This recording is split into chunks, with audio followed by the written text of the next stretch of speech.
Not only do our rulers want to regulate and tax carbon dioxide, some of them think we need to get rid of it entirely. Do we really have to get down to near zero? Can't we just, cut it in half or a quarter?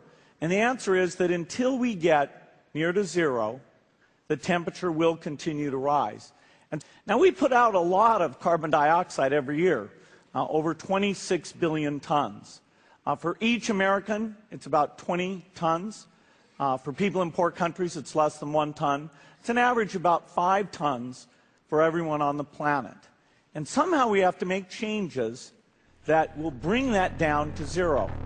Bringing carbon dioxide down to zero would mean the end of all life on this planet.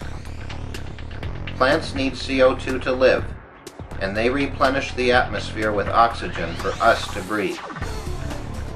This happens in the oceans as well.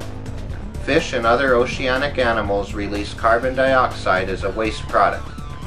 This carbon dioxide is absorbed by algae and other plants.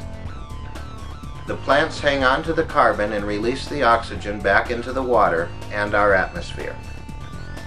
Roughly 3/4 of our oxygen comes out of the water.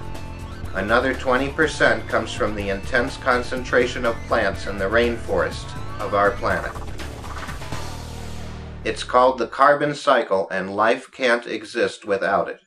Yet the U.S. Environmental Protection Agency has listed carbon dioxide as a danger to human health and has classified it with deadly toxins such as methane, hydrofluorocarbons, nitrous oxide, and sulfur hexafluoride.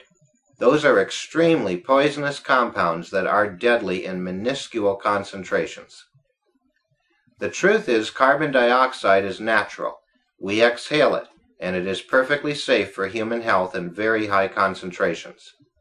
Commercial farms purposely inject carbon dioxide into their greenhouses. This not only makes the plants grow better, but it increases the yield of fruit dramatically. Marijuana growers also use CO2 for the same reason. The ideal level for CO2 supplementation in a greenhouse is 1,000 parts per million. Submarines must remain underwater for extended periods, during which the crew must recycle the same air trapped within the submarine.